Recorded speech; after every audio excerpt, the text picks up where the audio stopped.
heck. You can't hide from hillbilly crime.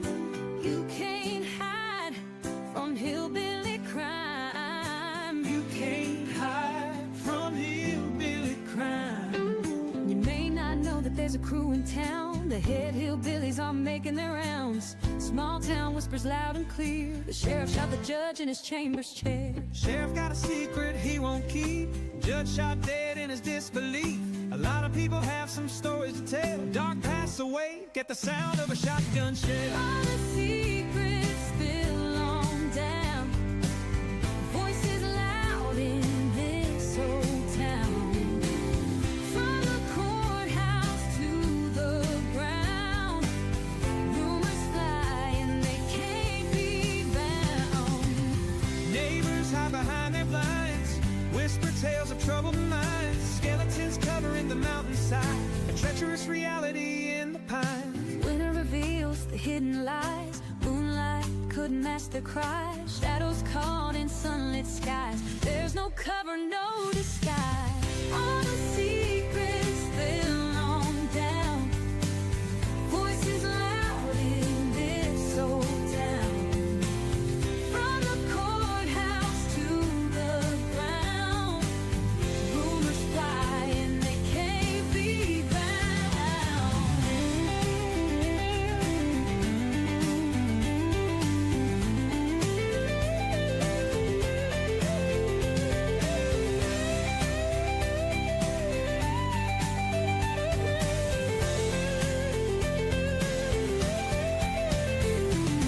Winter reveals the hidden lie. Moonlight could mask their cries. Shadows caught in sunlit skies. There's no cover, no disguise. All the secrets spill on down. Voices loud in this old town. From the courthouse to the ground. Rumors fly and they can't be bound.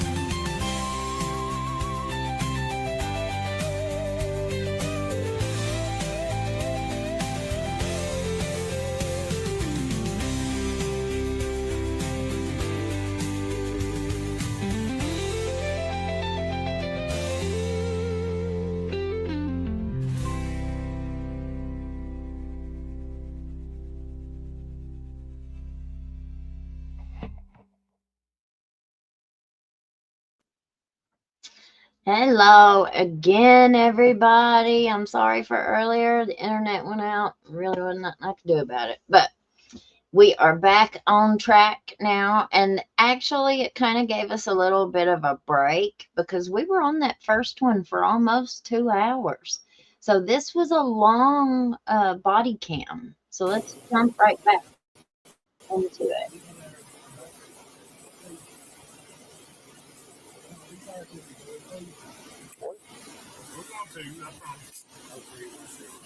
Who's this? The okay.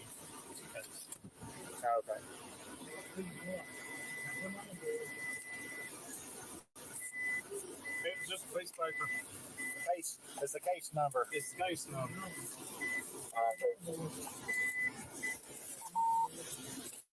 Whose car is this? Can you get them moving or can you get out this way?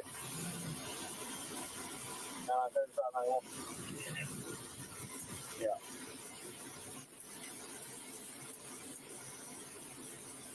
Roadworks. Okay. You got your camera on? Mm-hmm. Okay. Back here. Yeah.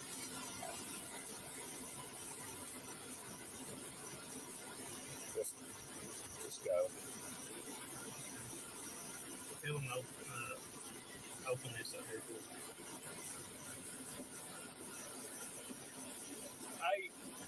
Hey, somebody's right there. That's his truck. Hey, Mike. Hey, we're getting out of here. Holler at Dustin and have him. We need that truck moved.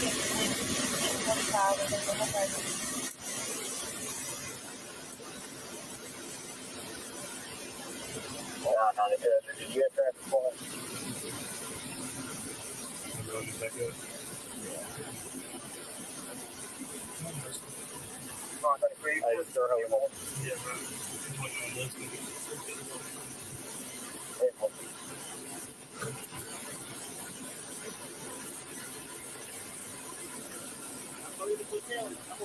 Okay. Thank you.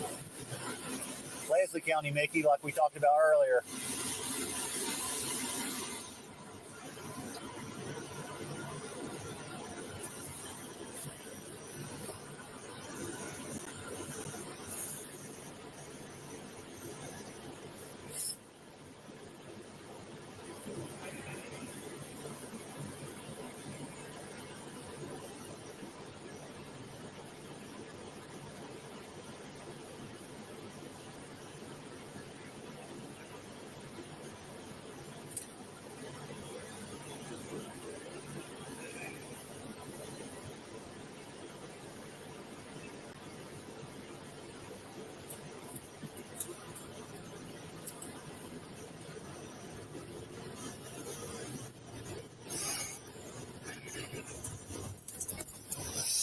So,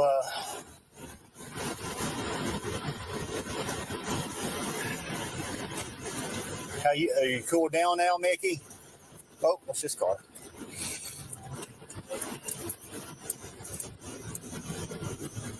Is it cooled down any for you back there?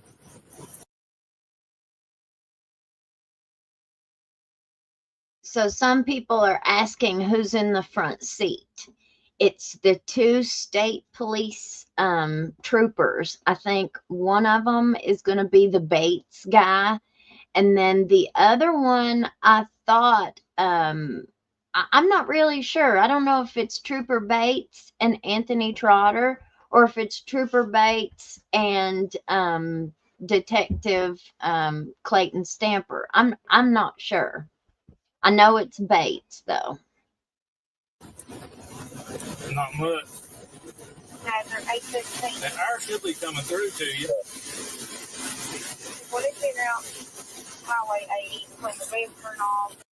And if they had two state police cars, so they've got one car that's like the front one, and then this one, because we see it later in the video. You see that other cruiser in front of them. And then Fort Flex. Never reported them else up. You passed out the light picked up by the roadway. Only tried to take the 5 between the Western off and the Fort Flex. Light picked up the bell and the small minute. Around. Yeah, pull it around. Okay.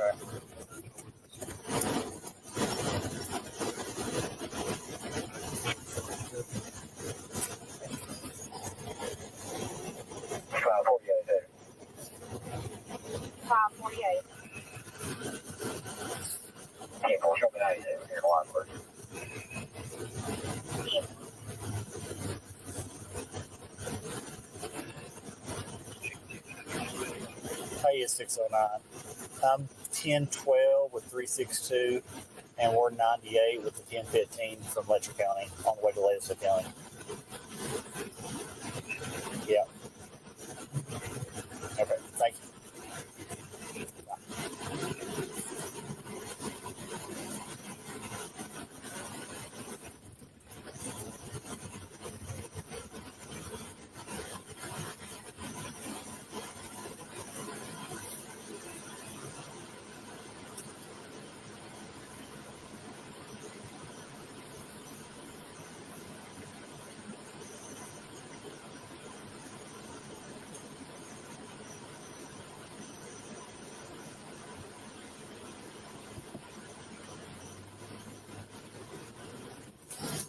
So,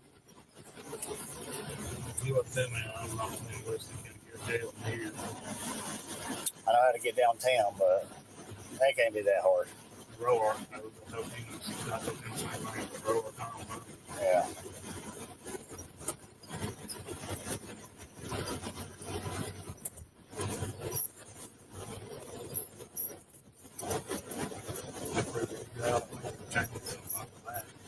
What's that? Oh no, I'm doing it.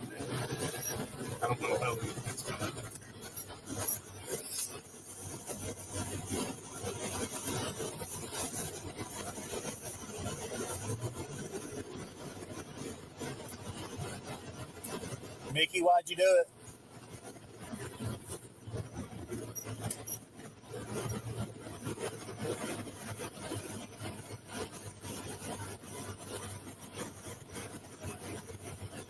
I always thought you and Kevin was friends, so I was just a little shocked to hear it.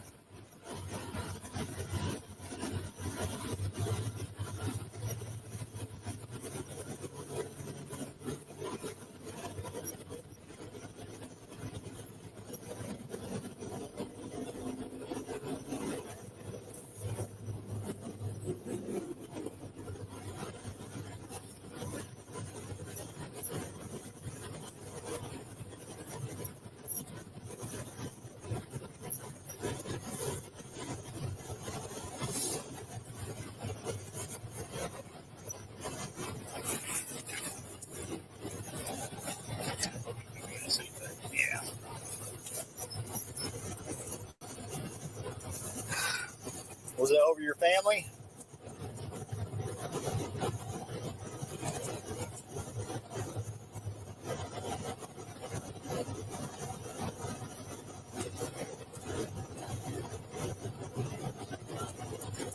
I was asking why you done it. Was it over your family?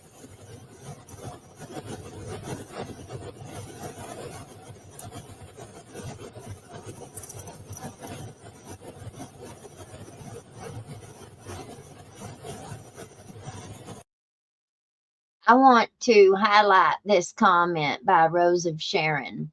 Maybe the SMEC stuff got out, but they might have had a rug ring and didn't want that to get out.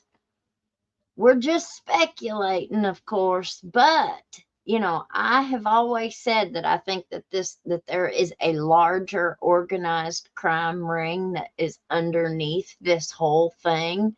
Now, I don't know how, but we've been digging and we're still digging. But it's a question, and I think it's a logical question.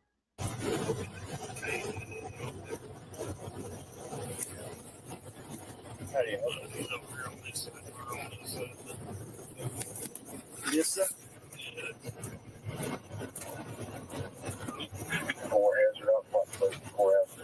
That's fake. Right. I was just trying to open this so I can talk to you. Okay. Well, I thought it was good. Just open, man. Anyway, can you hear me now? I was asking why you done it. Was it over your family? I'm just talking to you.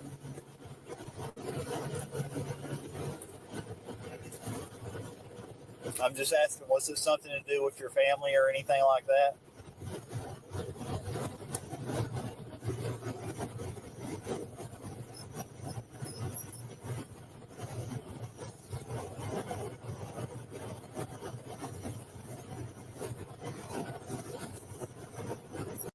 A lot of people have asked me this. Was Jackie still there that day at the courthouse?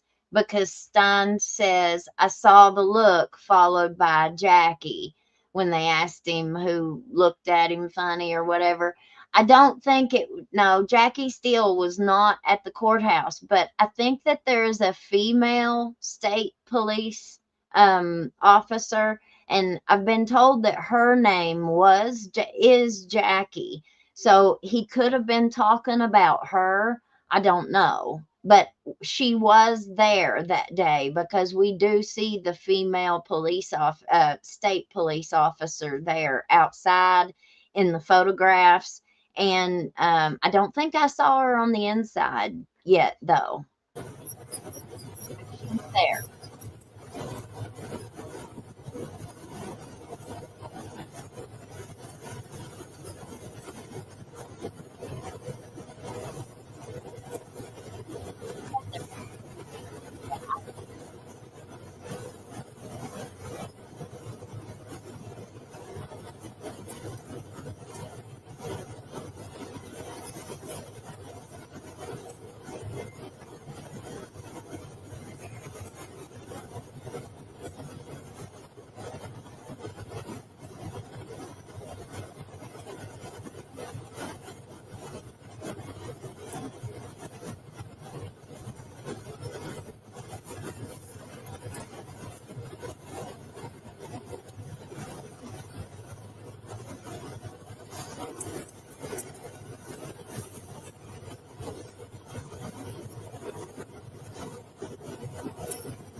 I know, Mickey. Just try to hang in there. We're trying to get there as quick as we can safely.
Was it something to do with your family?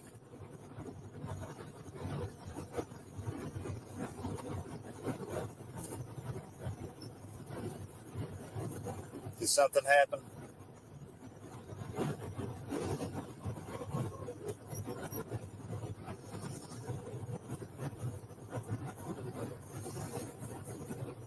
Because if something did happen, you know, I mean, it'd be good to let us know.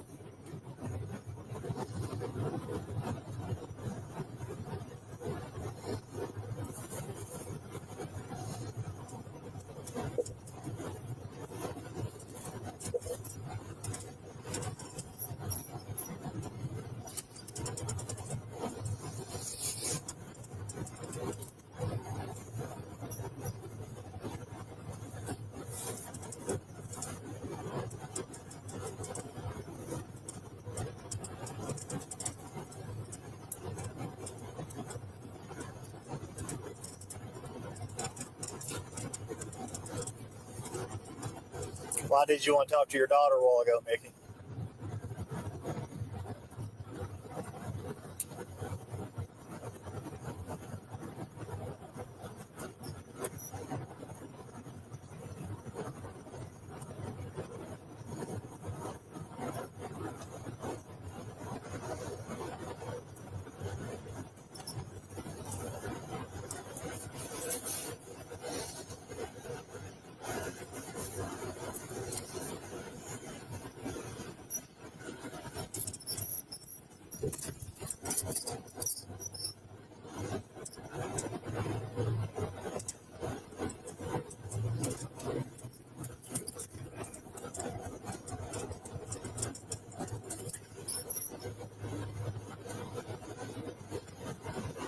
You know, if something did happen that, you know,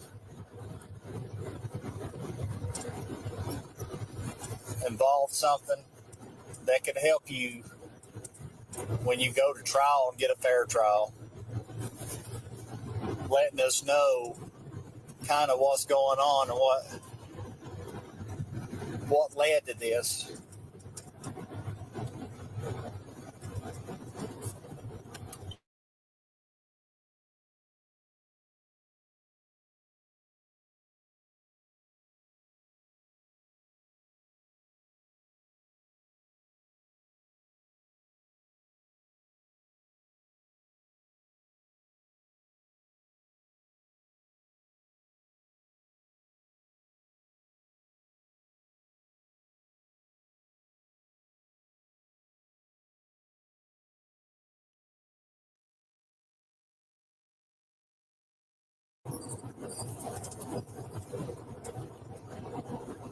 Mickey, what'd you say to me when I came through the door?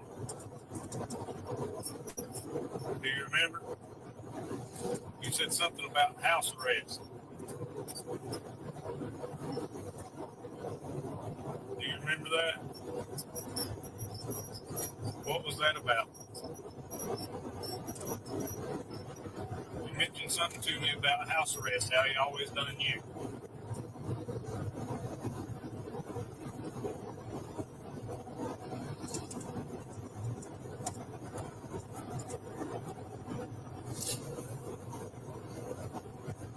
all that about? Can you hear me?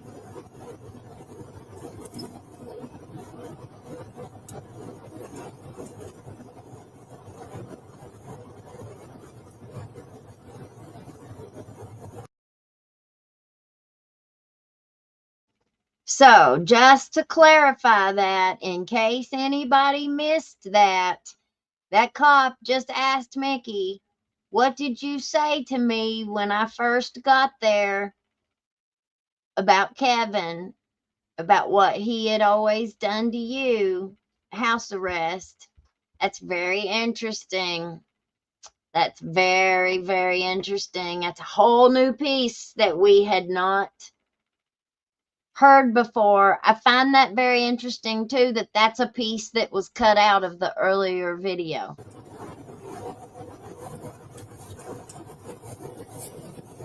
Does any of this have to do anything with your daughter?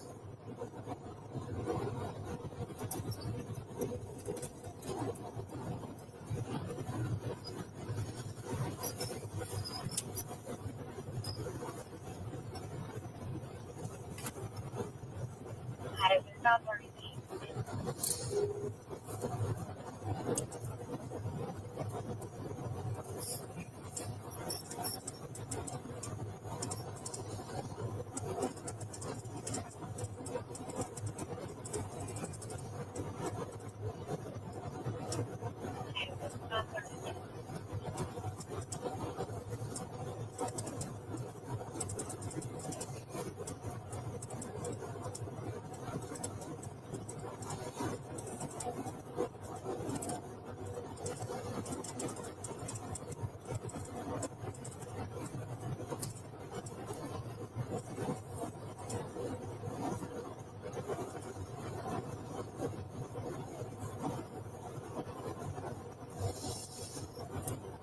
I mean, if there's something that we should know, I mean, that stuff would help you get a fairer trial, getting all the information out there.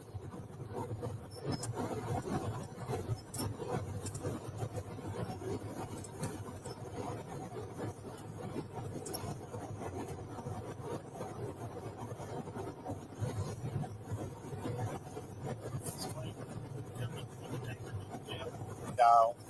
I mean, you can talk to me up there if you want. Me and Jason. But, no, he's staying there. He's going to try to help collect evidence and all that stuff.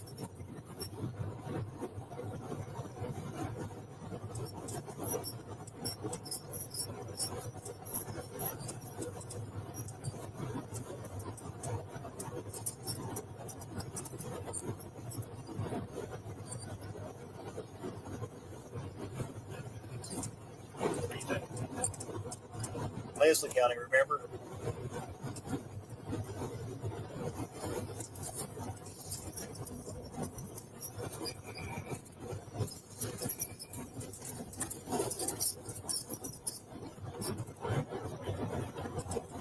What'd you say?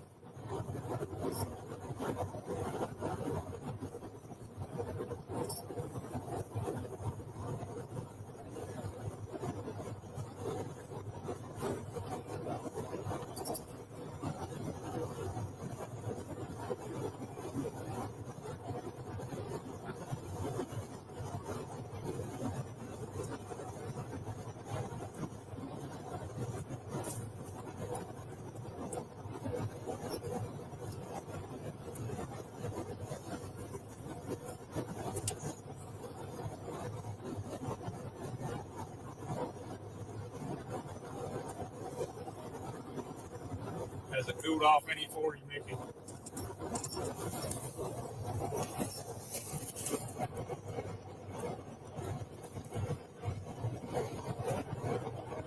Back there, has it cooled down?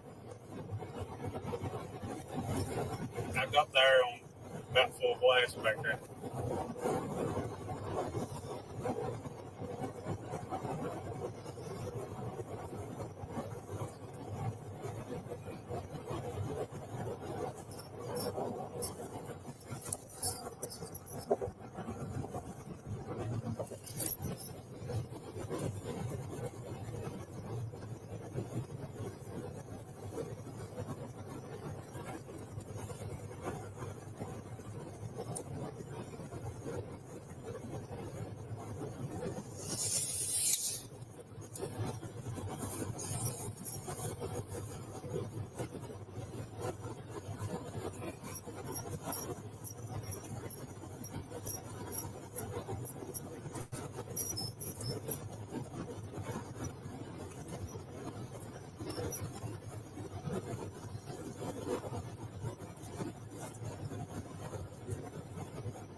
Just a yes or no, Mickey. Was this something to do with your daughter?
Let me know if you area of the Appalachia.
How you doing back there, Mickey?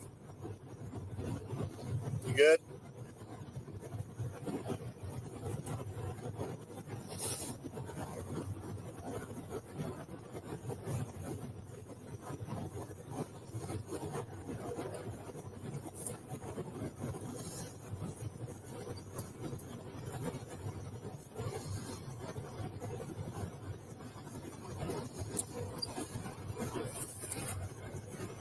when we get up here, you'll be called Roar, tell him to lead the way to the jail. Yeah. I know we get to the spur turn off, but that's about it. So it's been years since I've gone to that jail.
I'm going to tell everybody training is canceled.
had?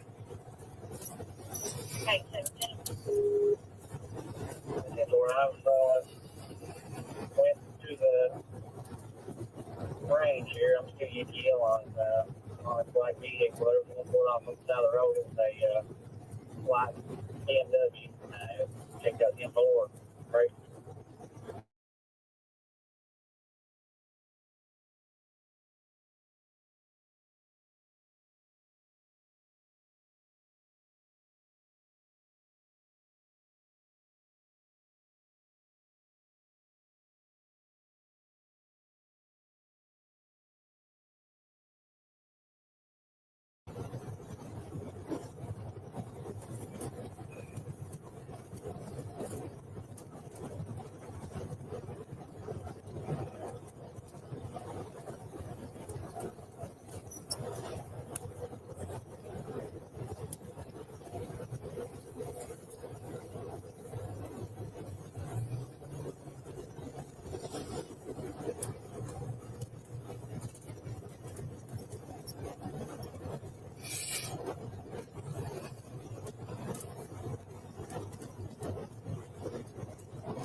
Oh, God, that hurt. So, Mickey, was this anything to do with your daughter?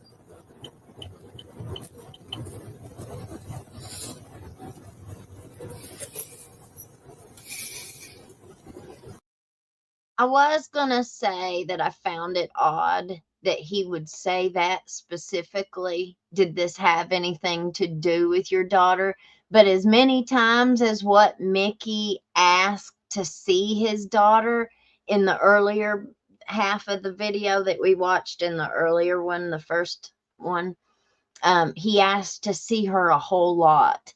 And so it could have been because of that. But I find it also very questionable why they kept asking that question. Like, you couldn't have thought of something else to ask him during that whole ride.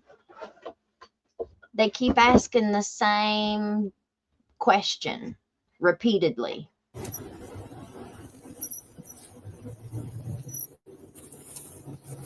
Just a yes or no.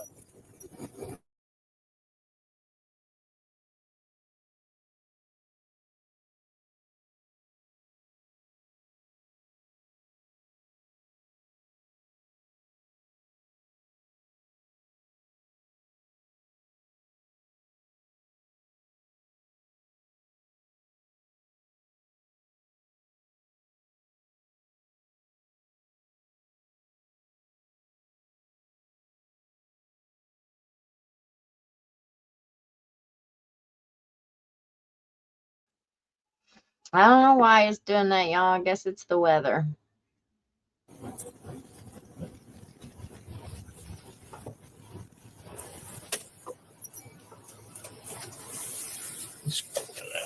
Going through right there.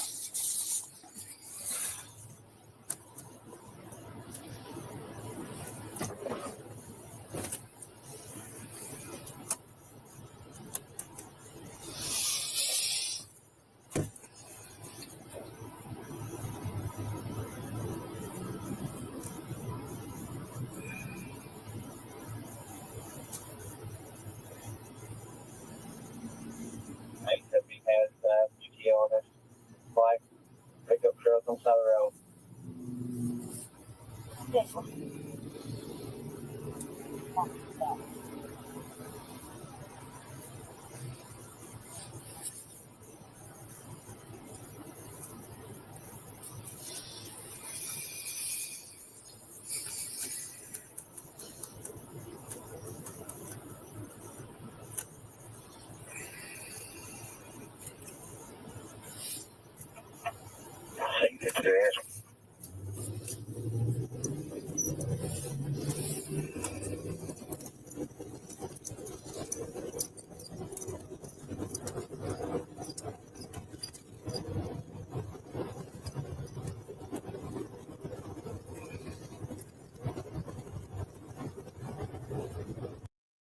Somebody asked, didn't Mickey's family say that he indeed was getting threats, or have I misheard that?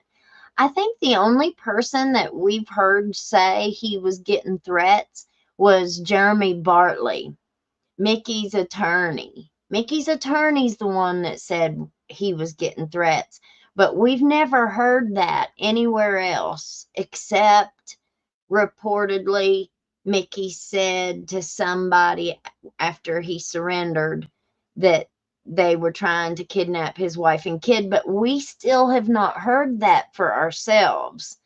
That was just repeated by Clayton Stamper on the stand. We still haven't heard it in these videos yet. The only person that he acts like he is in fear for is himself.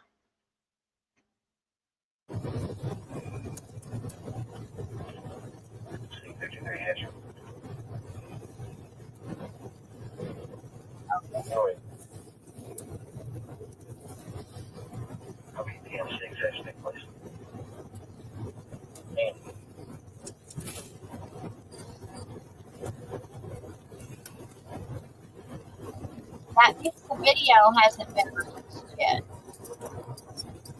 That's from the courthouse camera.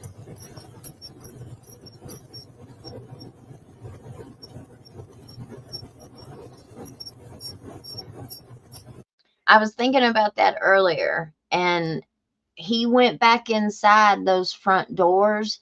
So whenever he got handcuffed and handed over his weapon and all that stuff, we still haven't seen that.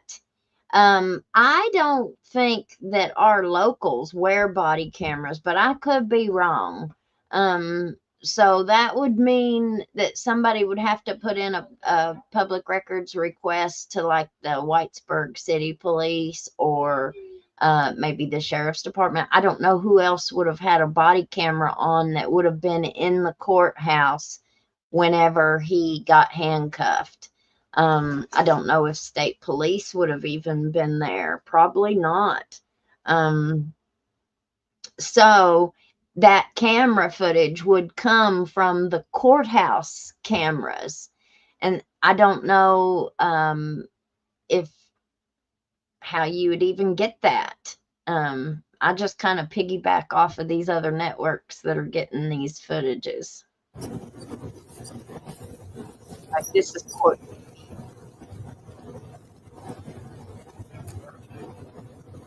Do what? What's going on?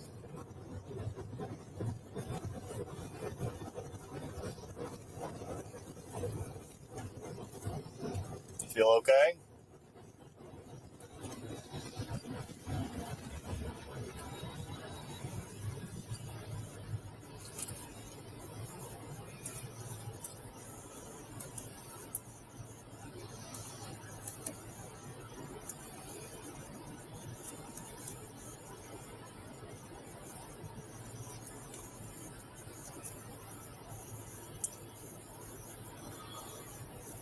or if Mickey thought he was.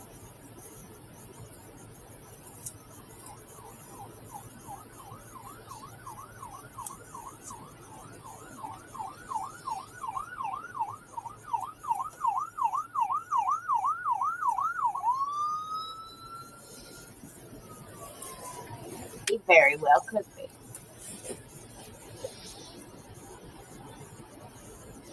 I know you're uncomfortable back there. We'll be out here not much longer. We're close.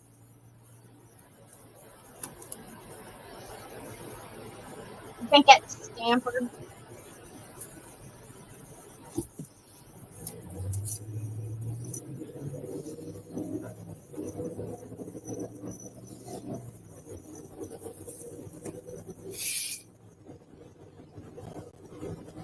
I wonder whose body cam we're watching.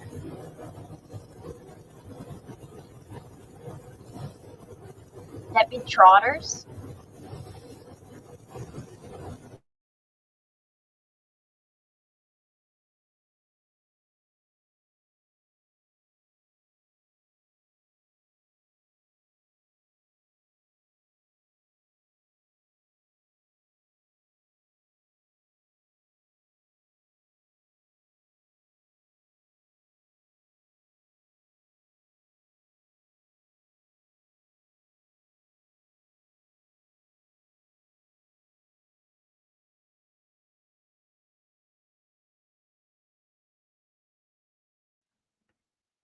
Okay, I wonder if this was in, because the reason why I asked that is because we saw Anthony Trotter's face in the reflection of the cruiser whenever they were putting him in there, and we never really are told who is wearing this body cam, asking him these questions.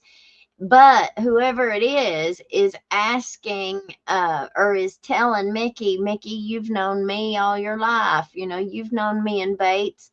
And so that's what makes me think that this might be Trotter.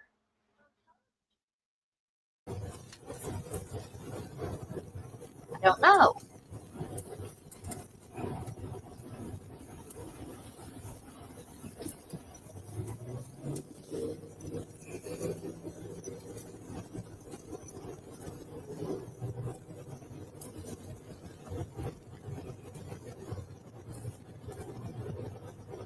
Could have been.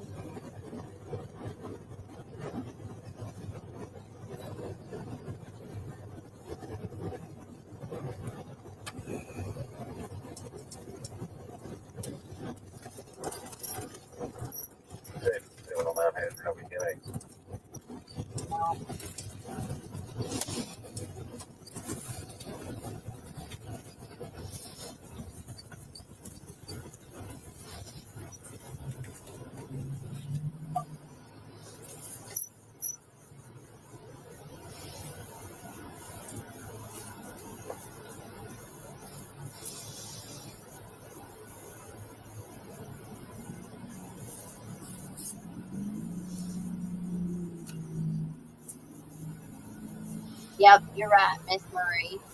Yep, I forgot about that. Yep.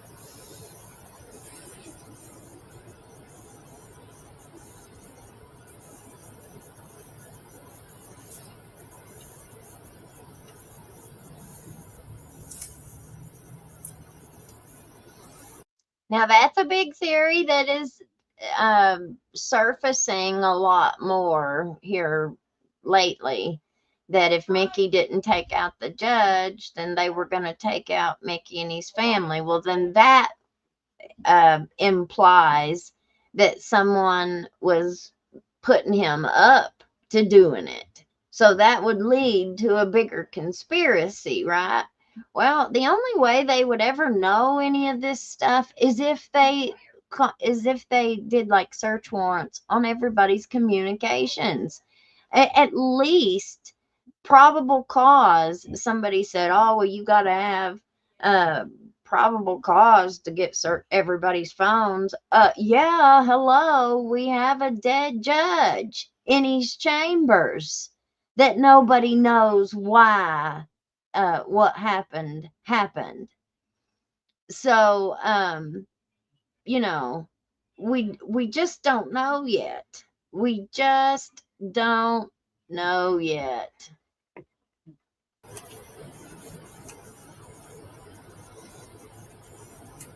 Oh, but the search warrants on the phones, they could get search warrants for every single person that was in that courthouse at the time of his death. But they could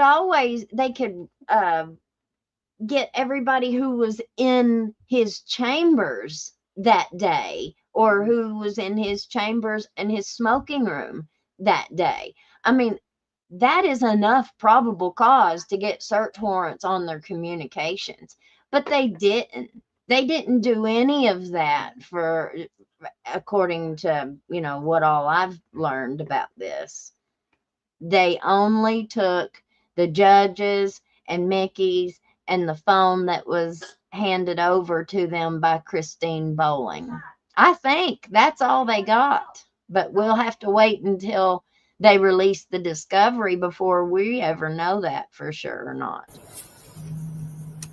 Or at least I think so. I never thought we'd get any of this stuff until after the trial. I was shocked.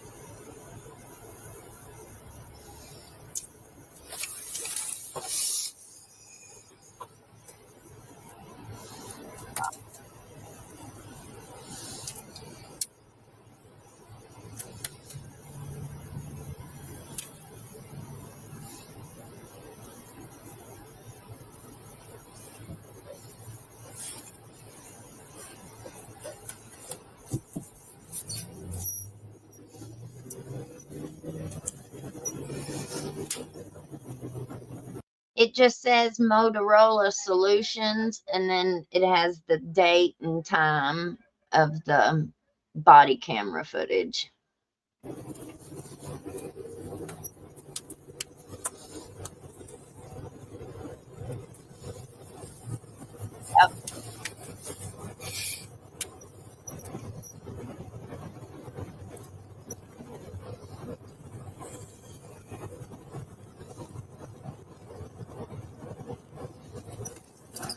Without an investigation, how will we ever know? Like not having a drug test. Well, how do we know?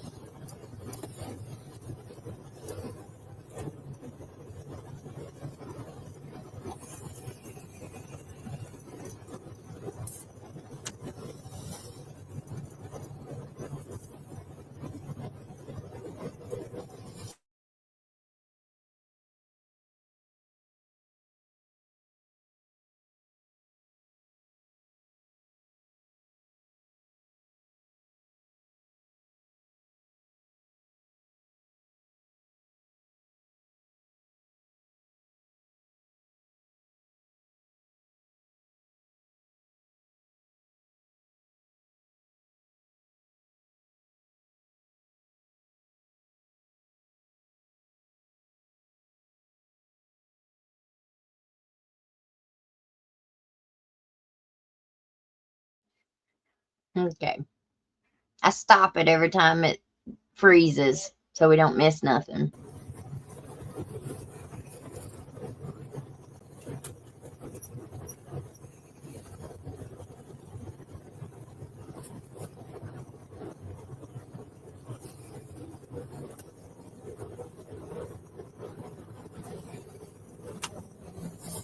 This was a long video.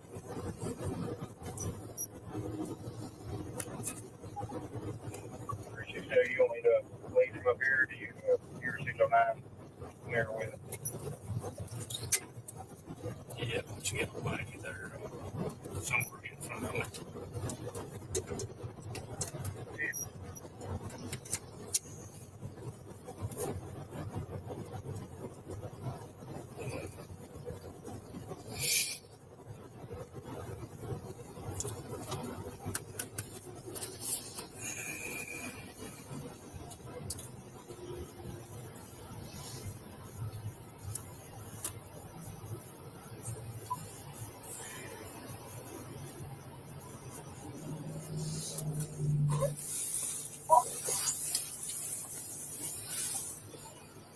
You doing okay back there? Yes or no?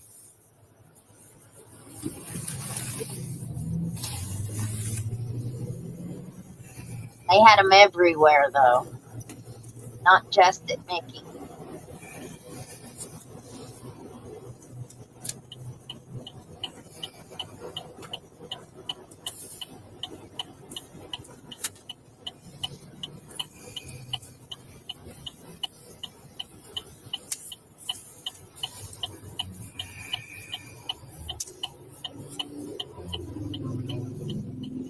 Leslie County, that way.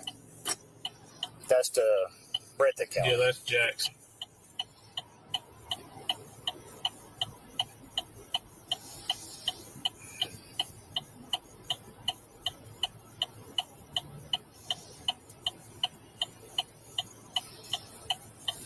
Way too far.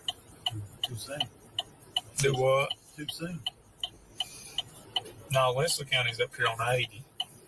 This connects to 80 right here. Yeah. They said there's 2 ways to the jail. So, Yes, sir. Yeah.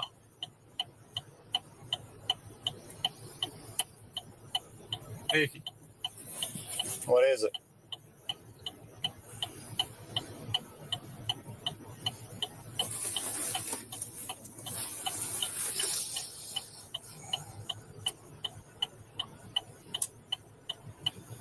oh yeah, Mickey, I promise you nothing. We are not going to let nothing happen to you, and we're going to keep that promise. Hazard. 8:15. Go ahead. Right for a maintenance 88. absolutely.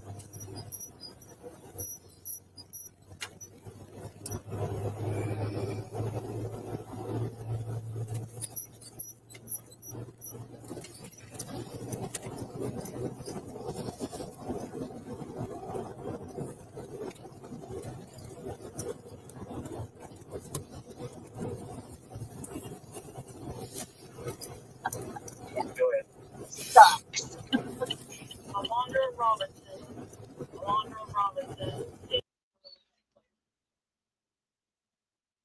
I'm inside the thing. We ain't got too much further to go, man. It ain't far. Up here in Canyon Apartments. Stay for the week. I enforce the trooper contact her by phone. But 10-4, as soon as I get service, I'll signal picture. Going through Fairville. We just met. well, we've also got another Diamond 88 whenever you through that one.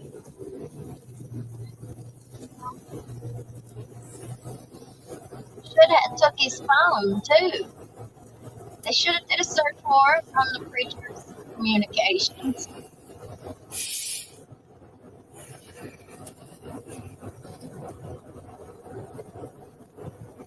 But my opinion on that is that everybody knows what they'd find.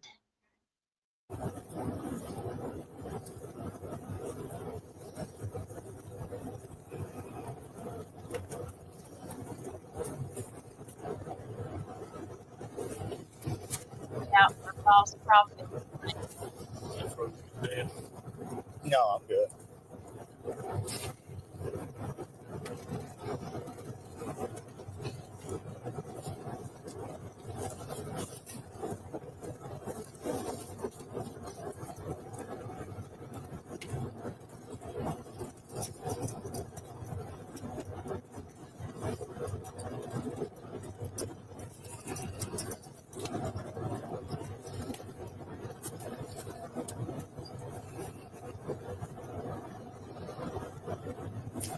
They did.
After we drop you off, Nikki, I'll make sure Carolyn knows how to get a hold of you where you're at. Okay. I don't know if anybody's told them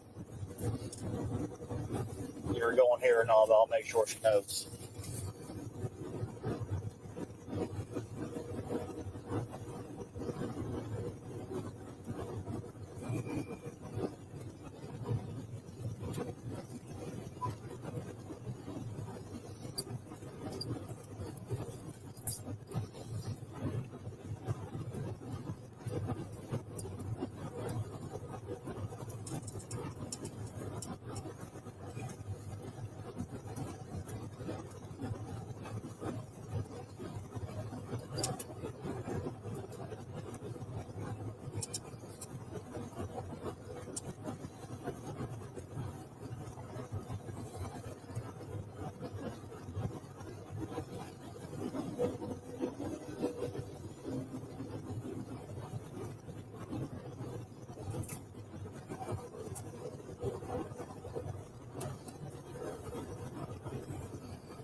Leslie County, Hyden.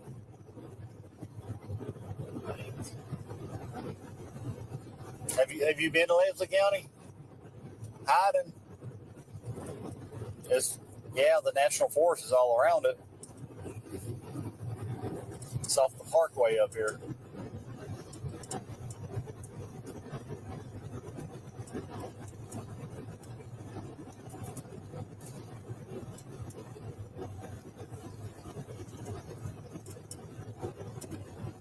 I've only been over here 5 times probably. I've not been here since I worked for Hurricane 13 years ago. Not the this one. Not the main road, but yeah. Up in Hyden.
Close.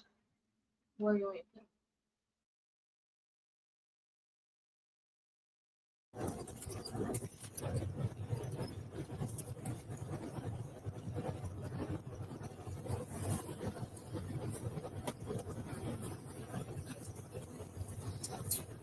Mickey, we told you, bud. We told you, buddy. We told you we're taking you into hiding. Okay. You've been to hiding before, haven't you? Have you? Maybe it's been a long time.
See the sign?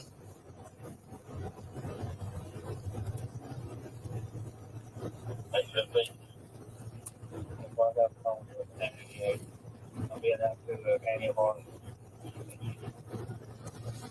I'll take the vehicle there. Ex-boyfriend, my father had a break. Go in. You would give me that other 98 contact there on the way there.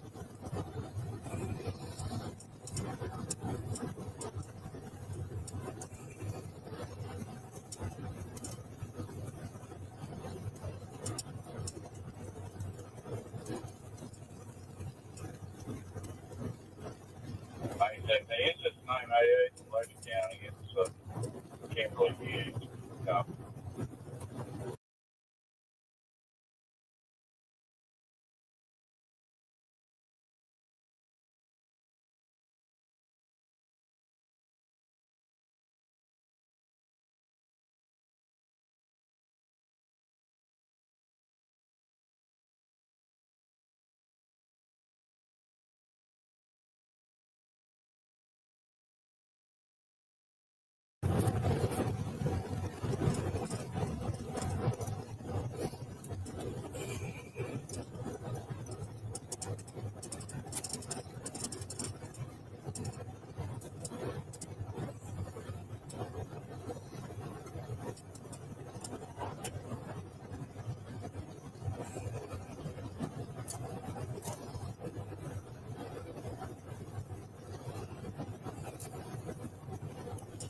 They're not very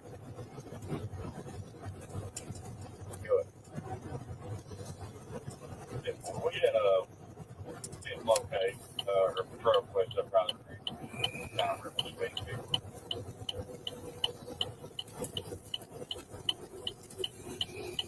I'll get up there. Yeah, look in. Yeah.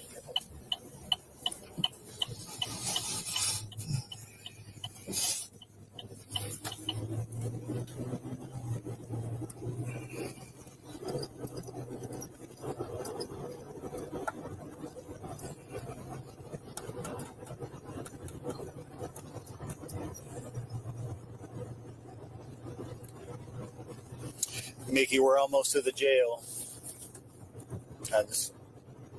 You want to ask one last time? Is there anything you want? I mean, was this anything to do with your family?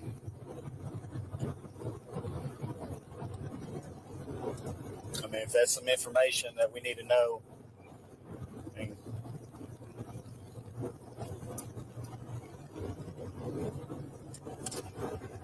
you know, depending on what kind of information comes out, always can change how investigations are worked. You know what I mean?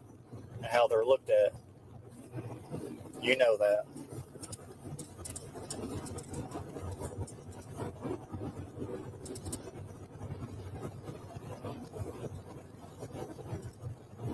Because like I said, something led to this.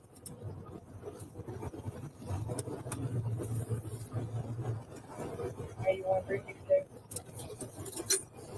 Go ahead.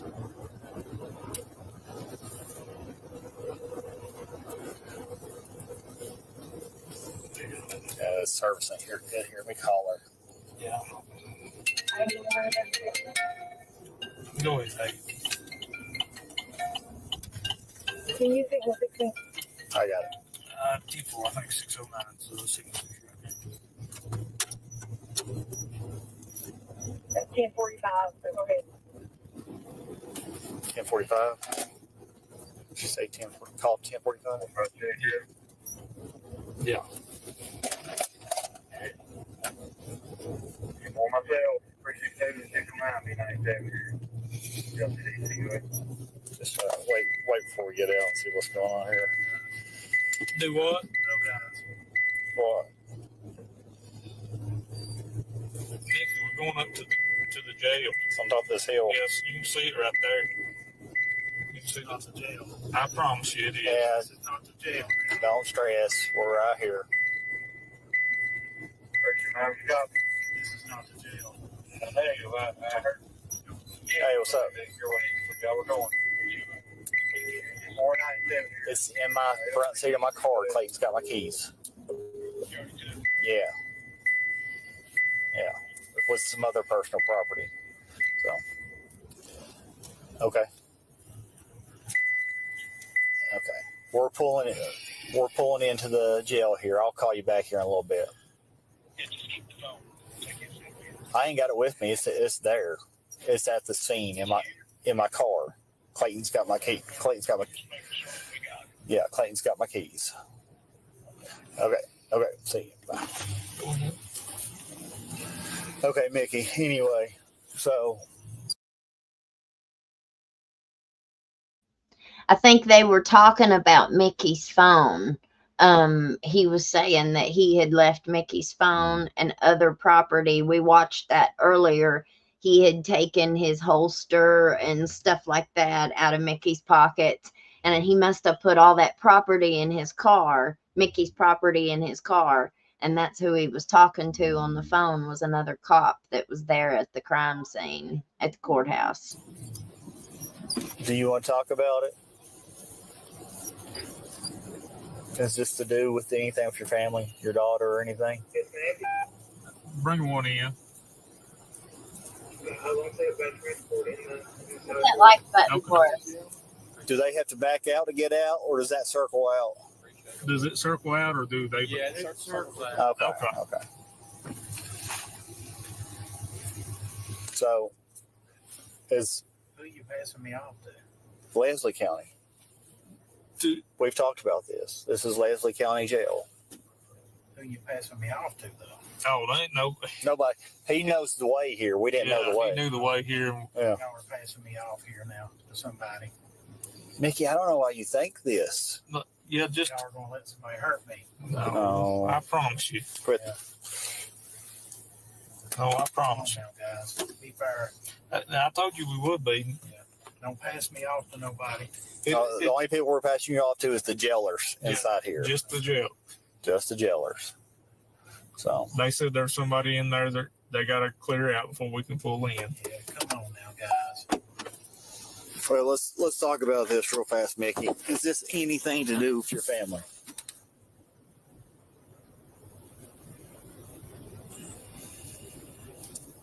I think that's some information that would be nice to be out there so we knew what exactly led to this. You can go on. You don't talk.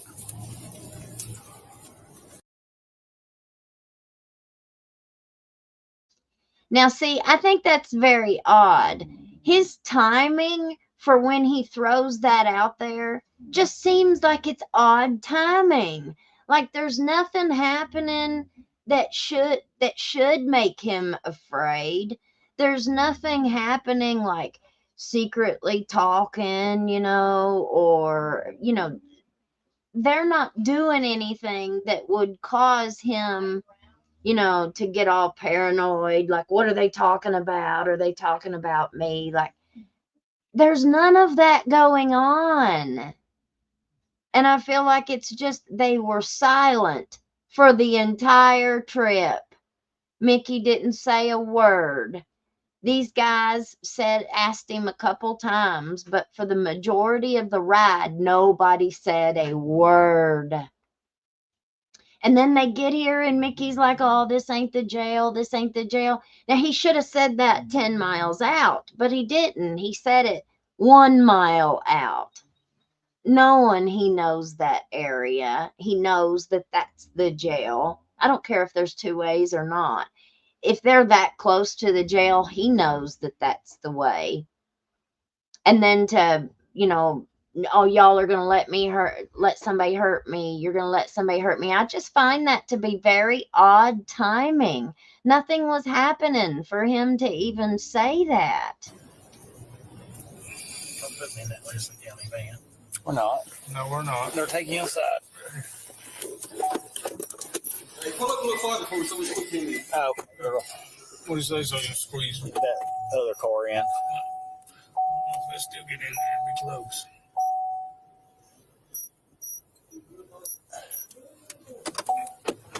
In there? Yeah.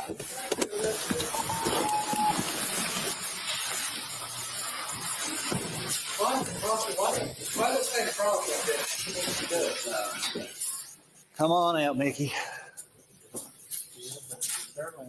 Slide on out. No, Lord no. Where's Steve from that? We'll just get these cuffs when we switch out. Yeah. How many of those are? Danny Clark, boys. Yeah, I got some. Danny, you remember me? Anthony Trotter. It's been a long time. Yeah. Yep, as Anthony Trotter. I told you. We worked E-Ray together a long time ago. Yeah.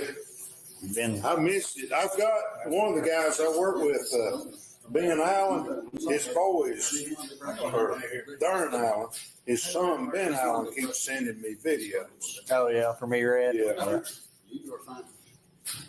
Mickey, nobody's gonna hurt you. I promise you. While you're here. Yeah. Now, I'm just going to say they couldn't have gotten a better person to talk to him. Anthony Trotter, that's who I said I went to church with his mom and his dad and his sister and her husband, and they are wonderful people. I mean, wonderful people. Anthony Trotter is good people. And so they could not have chosen a better person to talk to him. And if he wasn't going to talk to Anthony, of all people, I don't think anybody could have got it out of him. Mickey, before me and Jason go, I just want to make sure you want to say anything else or anything. If so, we'll go in there and sit down. If not, that's okay. If you want to talk to him, we got a room for you to go in if you want to talk to him. Yeah.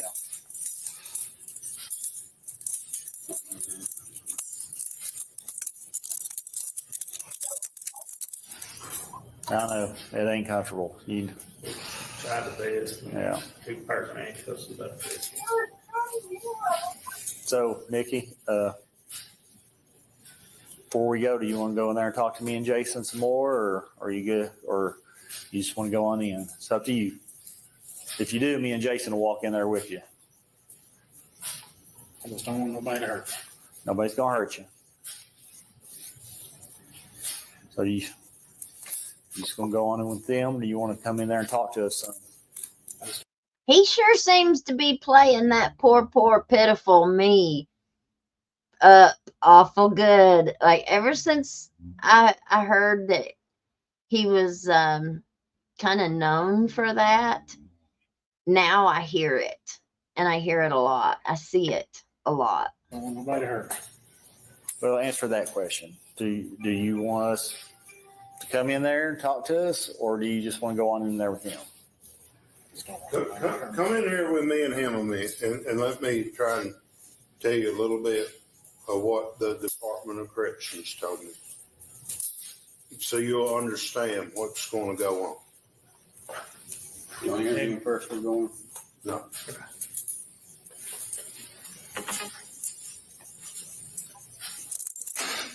Do you want to talk to us? I just don't want nobody to hurt me. We ain't going to hurt you. I think we're just going to go. We've been doing round robin with them. It's been like this. Okay. Yeah. We try to interview them up there. And Mickey, I'm just telling you though, if there's something you need to tell us before we go. Okay, we're going to leave, Mickey. I'll tell your wife where you're at. Okay. Well, they gonna put him as. Up.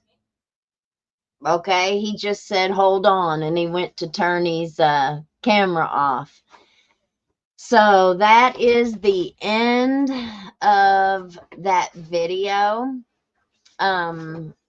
with Mickey Stines.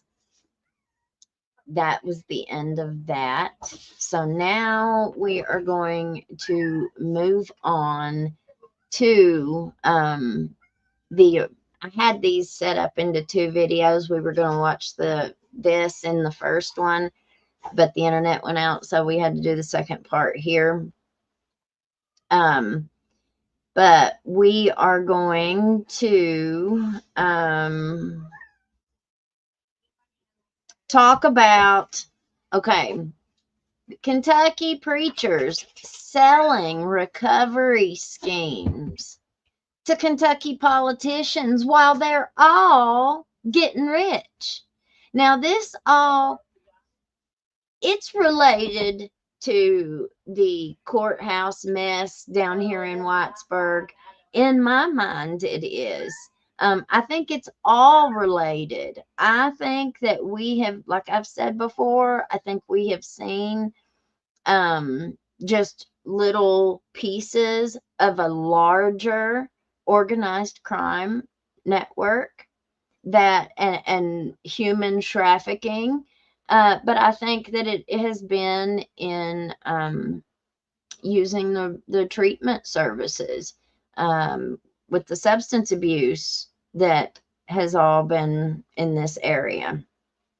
So one of the other big things that you've seen the headlines, okay? The Medicaid cuts. Everybody's talking about these big Medicaid cuts and the healthcare cuts. Healthcare jobs being lost, recovery in danger. But tonight, I want to tell you the part that they have left out of all of these posts that you're seeing all over social media. The part they never ask about, okay? The ones actually in recovery, the ones whose Medicaid we're talking about. The ones who fought for years just to get our medicine while everyone else found a way to get rich off of it. Okay. For years, the so-called recovery preachers have been peddling stories to politicians claiming they've found the answer. And somehow that answer always looks like a treatment center that they built, a nonprofit or a for-profit that they run, or a program that just so happens to take in millions in Medicaid funding. Okay. while they were preaching to the governor and giving TED Talks, folks like me were still paying $400 a month in cash just to get to see the doctor. Then and $250 for counseling that we didn't ask for, we didn't need, and couldn't get out of. If we refused counseling, they cut off our medicine, and they call that treatment. The bill that they don't want you to understand. Now, I have put links to this big beautiful bill, or the big ugly bill, whichever one you want to call it. I don't care. We're not talking politics tonight. We're talking truth, okay? We're not talking what somebody has told you that this bill says. We're going to look at it ourselves, okay? I went and found a couple of things for you guys, just so you'll know. So here, watch live. The Senate, it doesn't matter which side they are, but they advanced the big budget bill after dramatic procedural vote. Okay. This one, I think, is where they read it. Now, the only reason I put that up is because they read it word for word. Now, it's like 17 hours long, okay, because there's so many different things in this bill. I don't like politics. I don't like it at all. All right. But I did a whole lot of work and research on this because I wanted to know, how is this going to affect me? How is this going to affect everybody else like me? Okay. So if anybody wants to go and watch any of that, the link is in the description. I also have the actual PDF of the bill.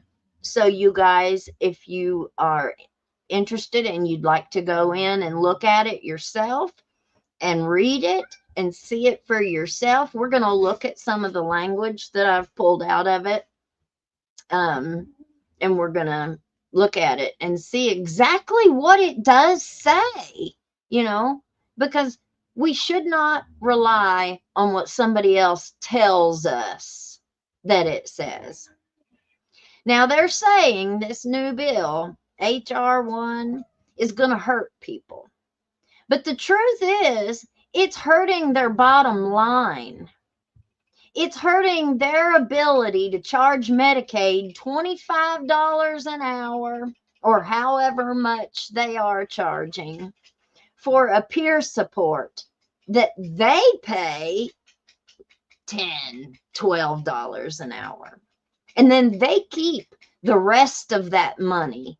These companies such as ARC and MCHC and all these clinics that have these MAT programs, these peer support specialists, I went and got my own peer support certification because I couldn't get a job. Nobody would hire me as a peer support.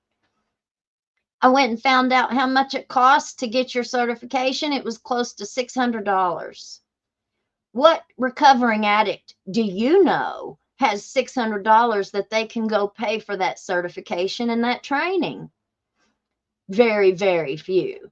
So what ended up happening, the way that our legislatures wrote it all in, because they wouldn't listen to anybody like me. They listened to Tim Robinson, Matt Brown, and all the rest of those guys. That's who they listen to. So the clinic, whoever's running these clinics and the counseling programs, they choose who they hire. Now, they wouldn't hire me because I was on Suboxone. They didn't want anybody that was actually in treatment. They wanted people who were abstinent only. That's the only people they would hire. Would not hire anybody on Suboxone. for the Suboxone program. Yeah, that makes a whole lot of sense there, guys. Knocked it out of the park on that one.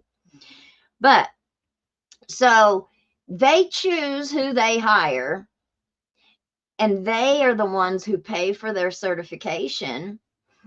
They get them billable.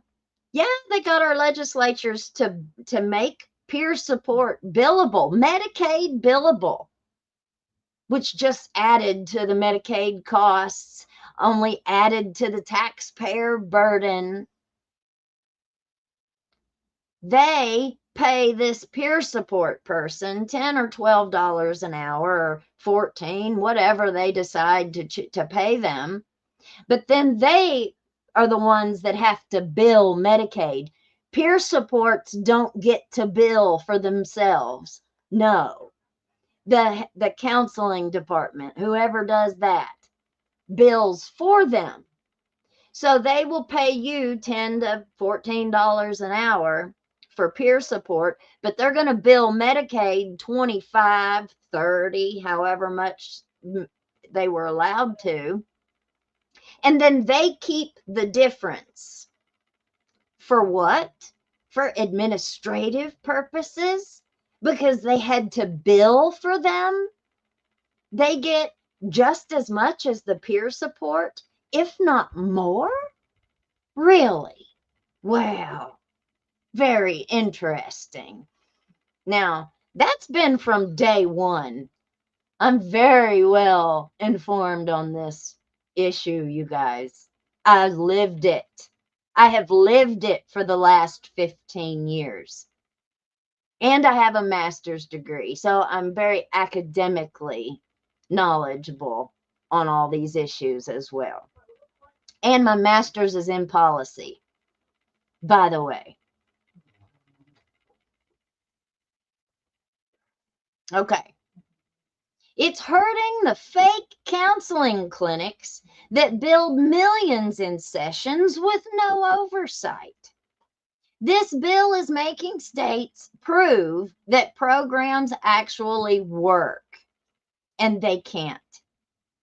They're scared. So now they're fear-mongering, saying people like me are going to lose.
Okay, sorry.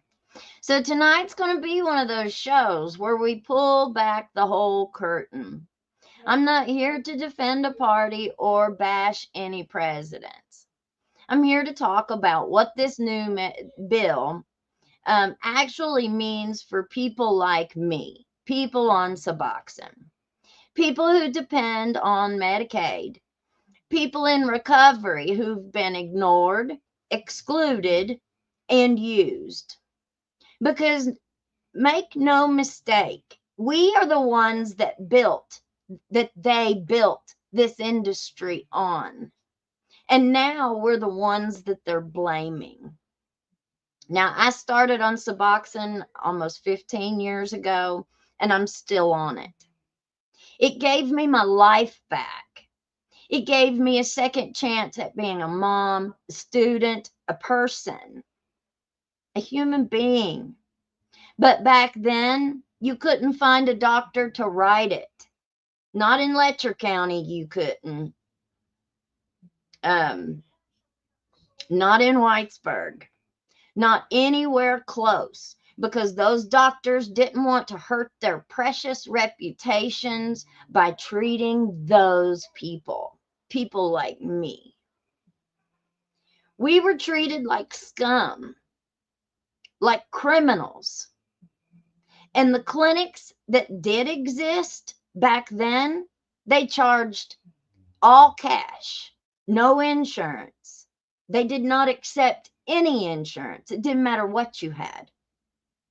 It was an all cash business that our legislatures, they put all the regulations on us, the clients, and left the industry wide open. They built $1 billion all cash industry in this area of Appalachia.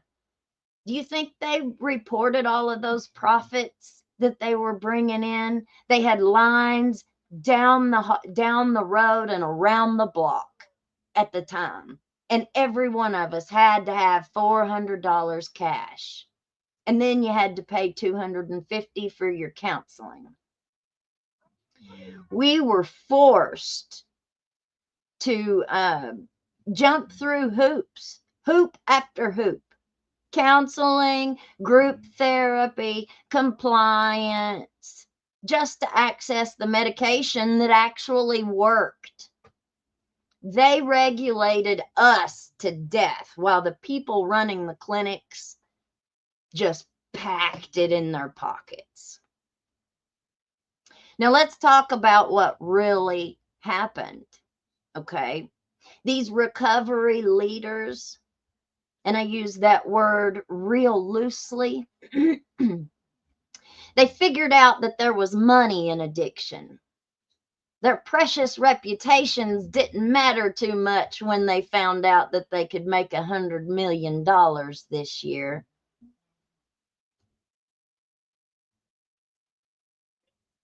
Not in solving it.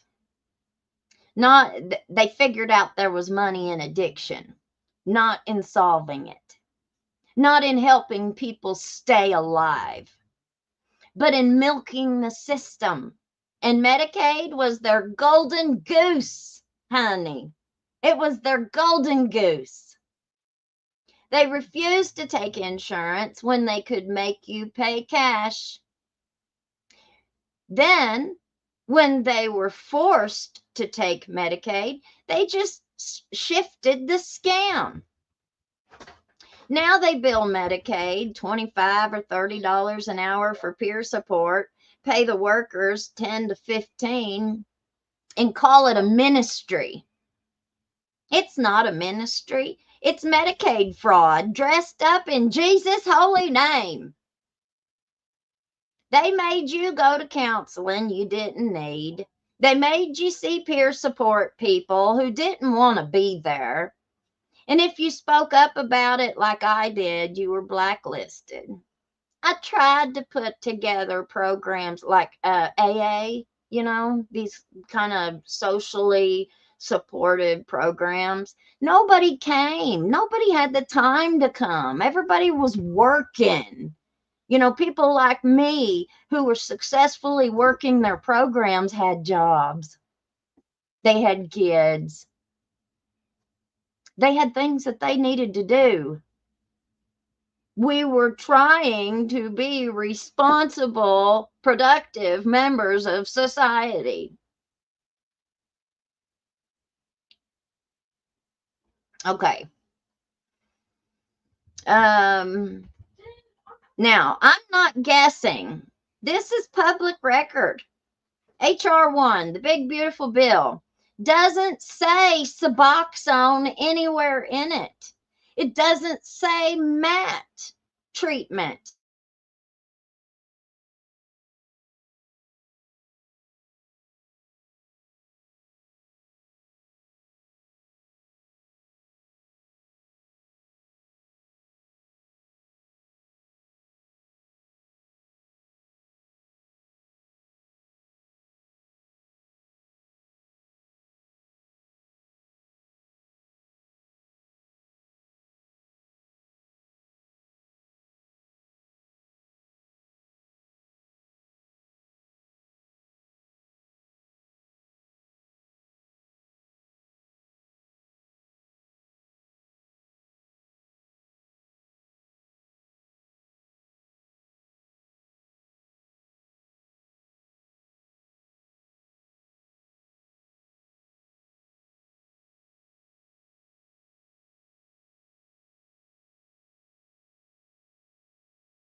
Okay.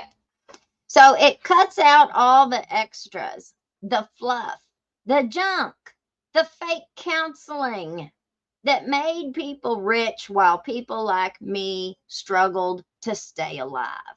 Okay. Now, section 44106, I pulled out all this stuff.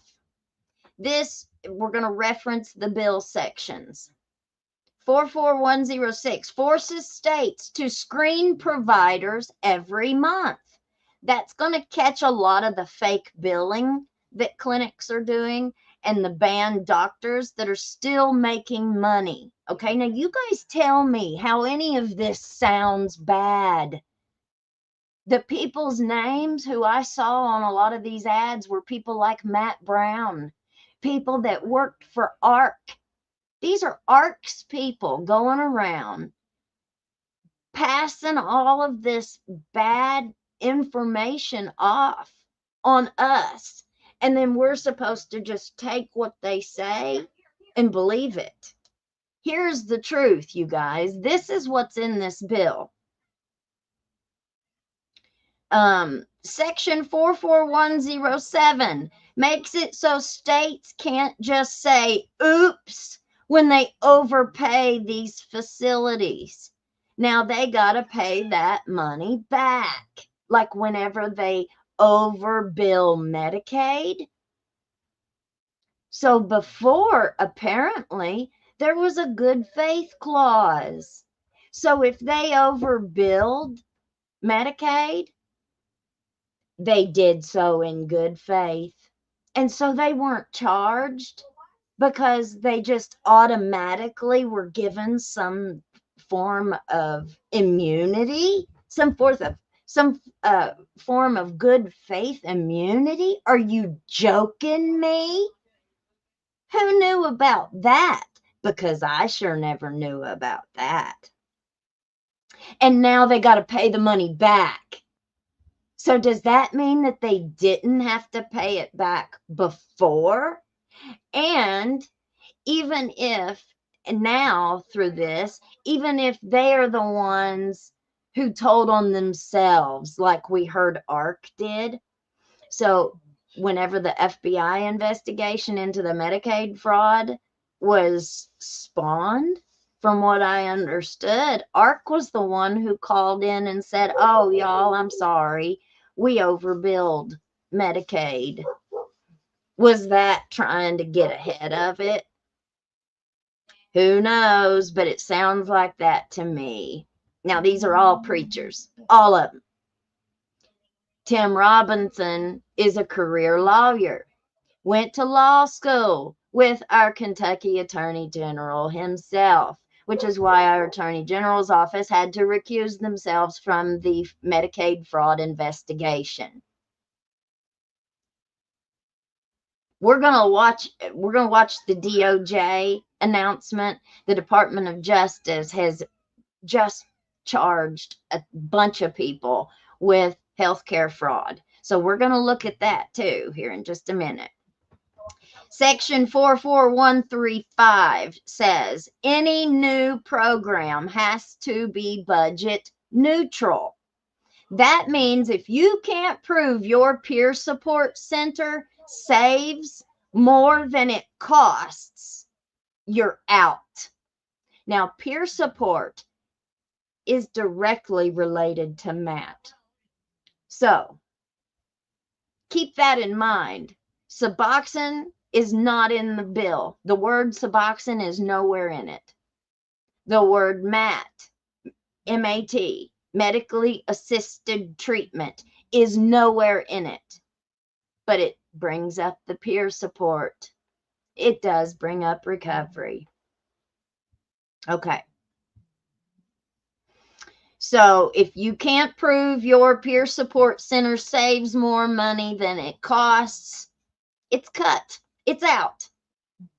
That's a perfect. What have I been telling you guys?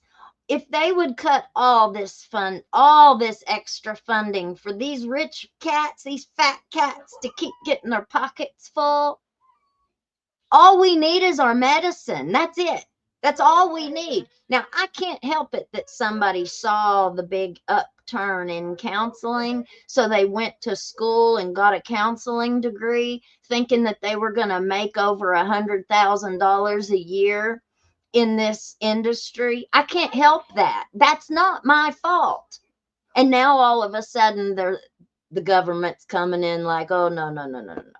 No, this waste, fraud, and abuse is going to be stopped.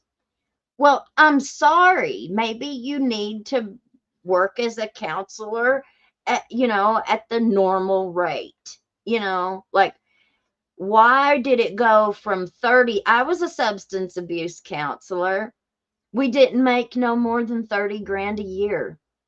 Why should the industry go from 30 grand a year as a substance abuse counselor to peer support specialists who don't have any training whatsoever? It's only like a 2-hour class, you guys. That's all the training you get as a peer support specialist.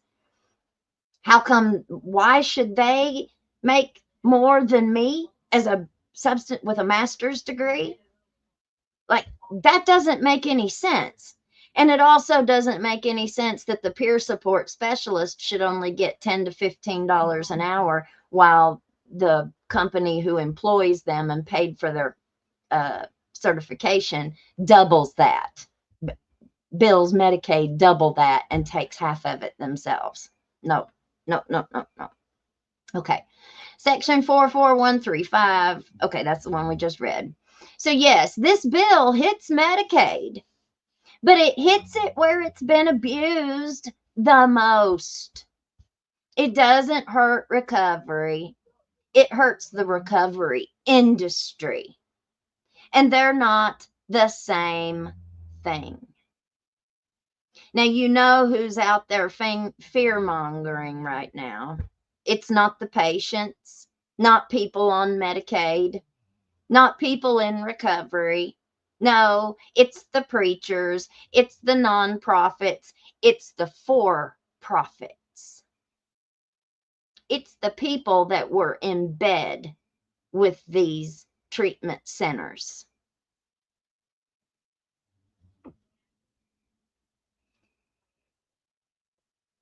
It's all these politicians who paved the way for them to fill their pockets. They were the ones who allowed these laws to be so lax for them in the first place. They're the ones who listened to these fools in the first place, while they pushed people like me away and refused to listen to one word we had to say because we weren't big shots enough. We didn't know what we were talking about enough. Or was it because we didn't put $500,000 into their campaign funds? Could that be why? Okay. The faith-based leaders who got rich convincing our governors and AGs that they had the secret to saving souls.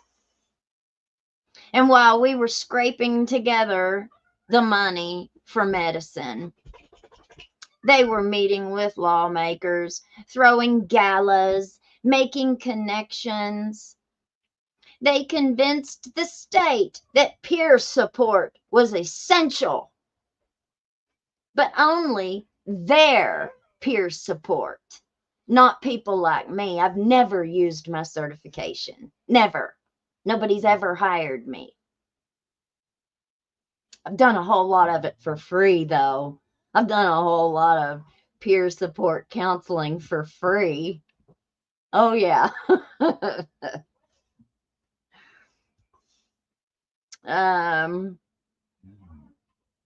And only their people got hired. Only the people who went through their programs got hired. People like me who did it without going through someplace like ARC. Just me, my doctor, and, God number one. We weren't good enough to have any kind of stories written about us. You know, they only put a graduate of a 30-day program up on every screen that they could get. They didn't want anything to do with Suboxone. If you were on Suboxone, nope. If you had a felony, sorry. If you weren't in the club, forget it. They said peer support was about giving people second chances, but they never gave me one. Now, the Kentucky connection. Let's talk names. ARC, Addiction Recovery Care, has made millions off of Medicaid in Kentucky. Their founder went to law school with Kentucky's Attorney General. That's not a rumor, that's a fact. And while ARC built an empire, nobody prosecuted them for the same kind of Medicaid fraud the DOJ just charged people with in North and South Carolina. You want to know why they haven't been charged here? Because they've got friends in really high places. Friends who protect them. Friends who are probably in on it. In our own county, people like Benfield, Michael Clark, they created this pipeline, this human pipeline. Arrest, court, rehab, house arrest, repeat.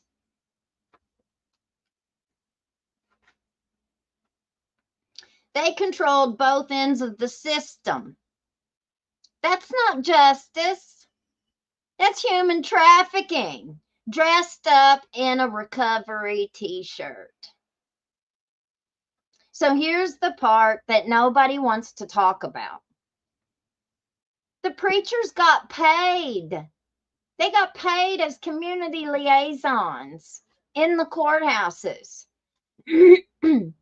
And then take pictures with all the sheriffs and all the law enforcement agencies and all the prosecutors and you know, all these judges in all these counties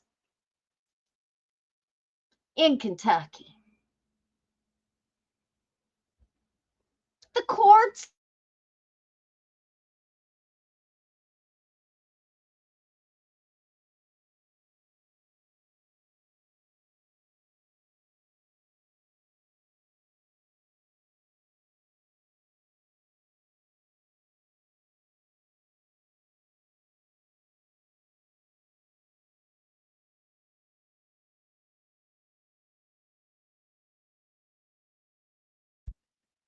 That's a really good point, Miss Teresa. There are as many ARC centers as there are dollar stores here in Kentucky. Now, that might be a little bit of an exaggeration, but ARC closed down most of them, and they moved a ton to Virginia and West Virginia. They just got away from Kentucky Medicaid, you guys. They just got away from Kentucky Medicaid because Kentucky was the one that was on their hind end. That's where all their places were. Now, last week or the week before, I pulled up all of the businesses and the nonprofits that have been formed in Tim Robinson's name since like 2014, 2010, 2014. You all would not believe how many businesses, for-profits, nonprofits that he had that are all in bad standing, that are in, they're inactive right now. Some of them are, some of them aren't. Some of them are still active. Excuse me. All right. So everybody got paid. The peer supports even got paid. But the people who fought for recovery, the ones who actually made it out. We got ignored. We got shut out. We got told that we weren't clean enough to help people. I paid for my own peer support certification, almost $600. And guess what? Not a single one of them would hire me. Ever. Because I'm still on Suboxone. Because I spoke out. Because I wouldn't kiss the ring. I wouldn't drink the Kool-Aid. They say this bill hurts people in recovery. Well, maybe they should have listened to the people in recovery before they built a system around us just to cash in. I'm not saying this bill is perfect. I'm saying it's exposing something that they hoped would stay hidden. We didn't.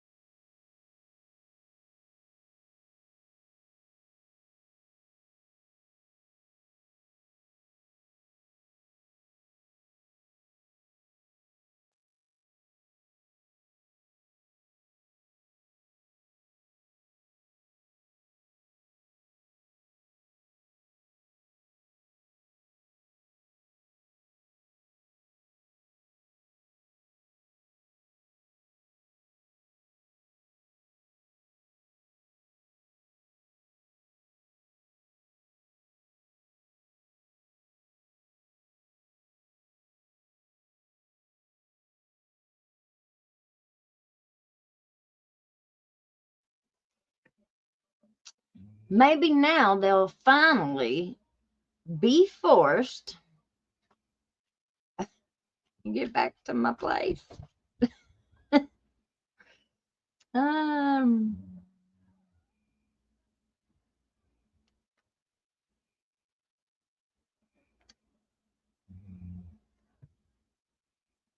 Let's see.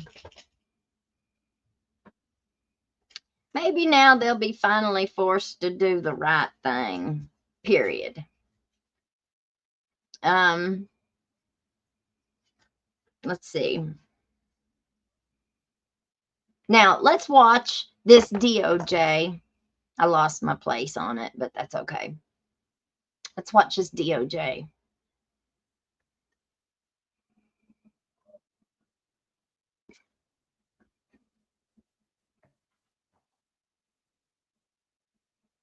$324 protect American taxpayers from fraudsters. Thank you all for joining us today as we announce the largest coordinated healthcare fraud take.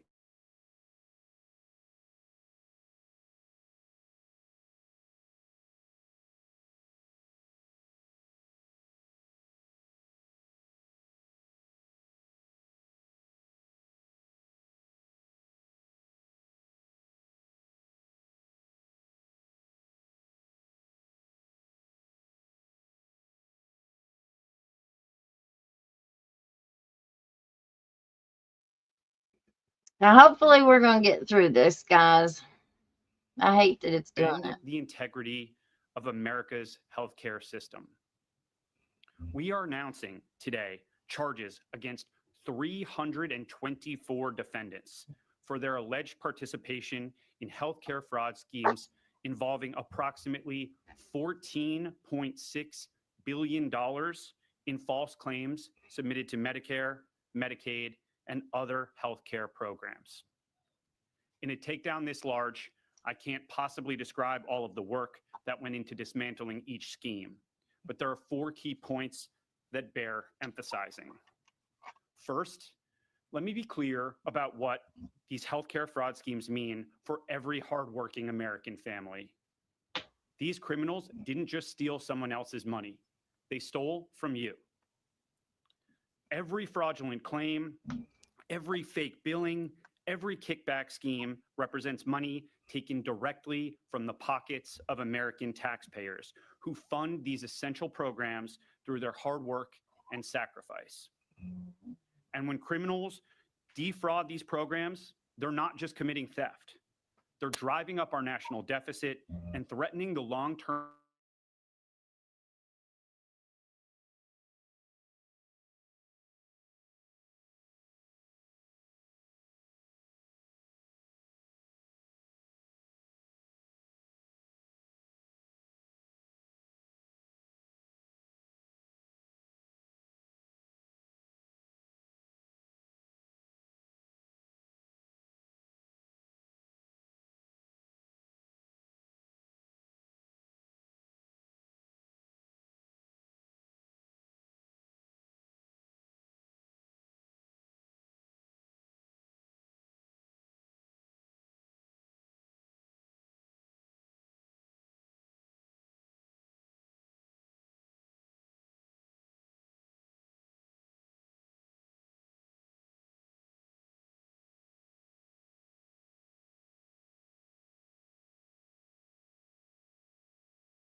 Okay.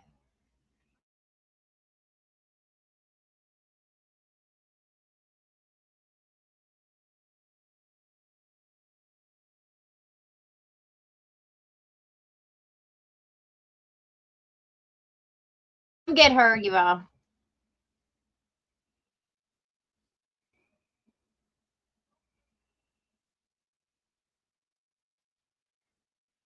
Seeing a disturbing trend of transnational criminal organizations engaging in increasingly sophisticated and complex criminal schemes that defraud the American healthcare system.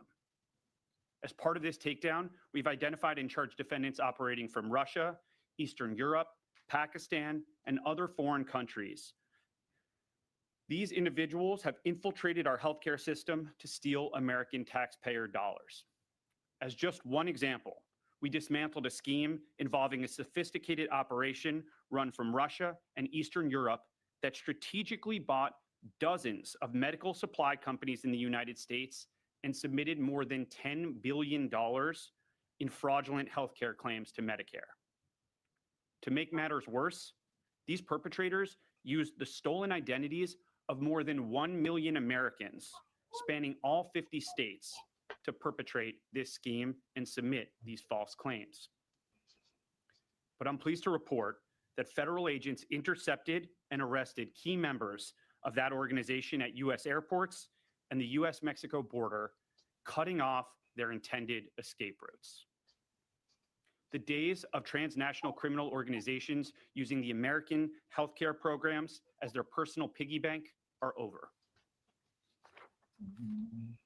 Third, this takedown resulted in criminal charges against 74 defendants, including medical professionals who fueled America's deadly opioid crisis for personal profit. These are not isolated instances of poor judgment. These are calculated schemes designed to exploit Americans struggling with addiction while enriching the very people who were duty-bound to help them heal. We charged pill mill operators who prescribed unnecessary opioids. We dismantled networks of corrupt pharmacies that existed solely to distribute drugs to addicts and dealers, feeding the addiction crisis that has devastated so many American communities. This is not healthcare. It is a staggering breach of trust. And under my leadership,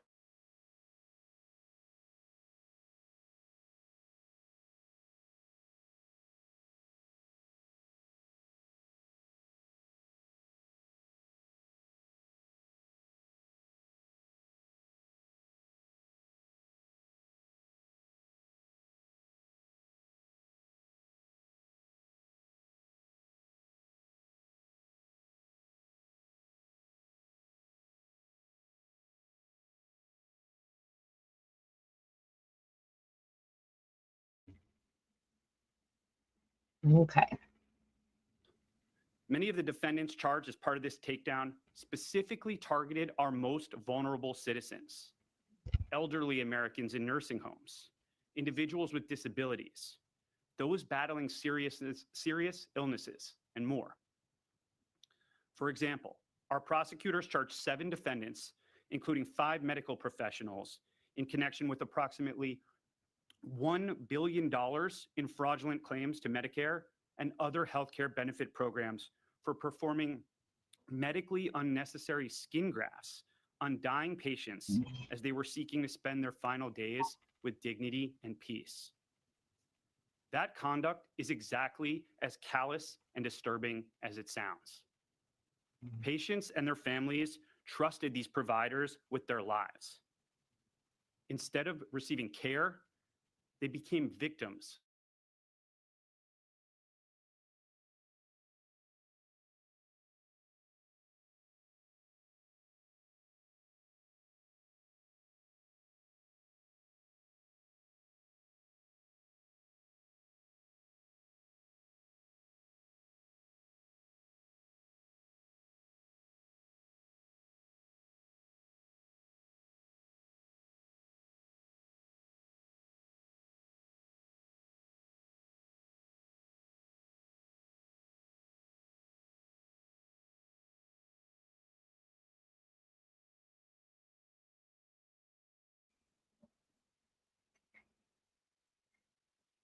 Section's Healthcare Fraud Unit, this extraordinary effort would not have been possible without the law enforcement agencies with me here today. Health and Human Services, Centers for Medicare and Medicaid Services, the Federal Bureau of Investigation, and the Drug Enforcement Administration. And of course, countless partners across the federal, state, and local law enforcement community, and dozens of United States attorneys' offices. Thank you to all who made today possible. Now, despite these historic achievements, we aren't resting on our laurels. We're making advancements to stay ahead of their criminals and their illicit schemes. That is why today I'm also announcing that we are working with our partners at FBI, HHS OIG, and other federal agencies to create a healthcare data fusion center to revolutionize how we detect, investigate, and prosecute healthcare fraud. These efforts will be led by the Criminal Division, specifically the Fraud Section's Healthcare Fraud Unit, and comprised of data specialists from the unit's data analytics team. The Fusion Center will break down information silos using coordinated data analysis to enable our investigative teams to quickly identify and dismantle emerging fraud schemes, preventing money from going out the door. Today's enforcement action represents the largest healthcare fraud takedown in American history. But it's not the end. It's the beginning of a new era of aggressive prosecution and data-driven prevention. Thank you. I'll now turn it over to Acting Inspector General Juliet T. Hodgkins, Department of Health and Human Services, Office of the Inspector General.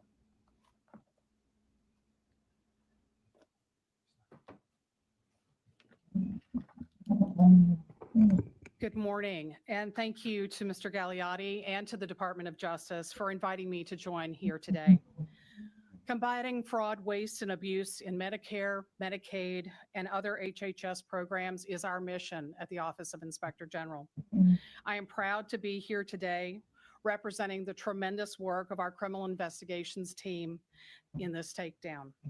This unprecedented healthcare fraud takedown is more than twice as large as any past one, having stopped national and global fraud schemes alleged to have resulted in over $14 billion in intended losses. The results announced today were only possible, though, through a strong partnership of federal and state agencies. By working shoulder to shoulder, we harness the best information, tools, and expertise to find criminals, no matter where they hide, and no matter how they try to disguise their crimes. I would especially like to thank DOJ, CMS, FBI, DEA, and our other federal partners that are here today. I would also like to acknowledge the state Medicaid fraud control units, as well as the strong public-private partnership between government and private insurers to combat health fraud.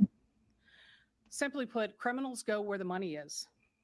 Through information sharing, government and the private sector help each other to more efficiently stop fraud. And under our watch, criminals will not be allowed to enrich themselves with dollars meant to improve the health of Americans. One massive fraud scheme that was charged as a part of today's takedown involved multiple durable medical equipment companies that billed Medicare over $10 billion for equipment that patients did not need or that they never received. The good news for the American people is that the alleged criminals in this scheme never got their hands on most of that Medicare and Medicaid money that they tried to steal. Instead, the government coordinated to use our collective tools and authorities to protect taxpayer dollars. This takedown also demonstrates, though, our commitment to shield Americans from harm. The actions taken by our partnership stopped individuals and entities that were alleged to have used stolen medical identities from over 1 million patients to submit false claims. They preyed on patients who needed addiction services, billing for treatment that was never received. They illegally diverted prescription opioids, millions of pills that continue to fuel the devastating opioid epidemic. But as fraud schemes span borders and jurisdictions, OIG and our partners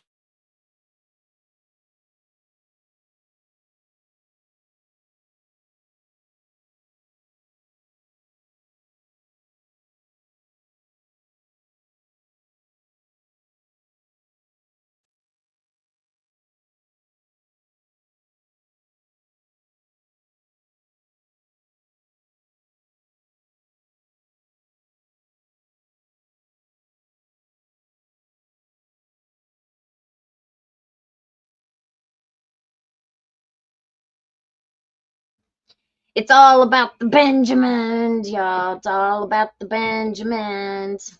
applaud the exceptional work of the dedicated OIG professionals that participated in this takedown. Every day, these outstanding law enforcement professionals do the dangerous work of holding criminals accountable. Thank you for your service to the American people. Thank you so much, and I will turn the microphone over now to Dr. Mehmet Oz, the CMS Administrator. Let me put on my clinician's hat first, because it is my culture, my story. I'm a heart surgeon. And when I hear about this fraud, I think about patients who have trusted us, people who are at their most vulnerable time looking for the protection of our services. And too often these criminal entities have tried to pierce that trust. When you walk into the Health and Human Services building not far from here, there's a quote from Hubert Humphrey, from whom the building is named. And it says, "It is the moral obligation of government," that's what we're doing here today, it's the moral obligation of government to protect those who are at the dawn of their life, our children, those at the twilight of their life, our seniors, and those living in the shadows, folks who are having trouble, like the substance use disorder mentioned a second ago by Juliet. I want to applaud all the agencies that collaborated today, because when President Trump signed the executive order on fraud, waste, and abuse, a pledge to crush this reality, this is exactly what he had in mind. At Health and Human Services, under leadership of Secretary Kennedy, we have strived to break down barriers and silos in every way possible. What you're witnessing on stage today is exactly that. The American government at its best, making sure all of us work together for the same common purpose, in this case, especially expressly to protect those who are our most vulnerable. Because all great societies are judged by how they take care of those who are vulnerable, and we are great people. We will do that. So to the OIG, the DOJ, who's hosting us, the FBI, DEA, and other agencies that are engaged. And let me ask Kim standing in the back. Kim Grant runs, Chief Operating Officer and Deputy Administrator at CMS. She runs the fraud unit. And I'll speak about some of the work she and her team have been doing in my comments today. It is, and you'll hear this said by all of us, and we should, the largest Department of Justice healthcare fraud takedown in history. The fact that it's even possible that you could have $15 billion to play in this endeavor is shameful. But that's how we're being attacked now. And it's not done by small-time operators. As you're hearing about and you will read about, these are organized syndicates who are designing to hurt America. And why do they hurt our healthcare system? Well, CMS is probably the largest target of all, responsible for about $1.7 trillion of disbursements. So it's a big target on our side.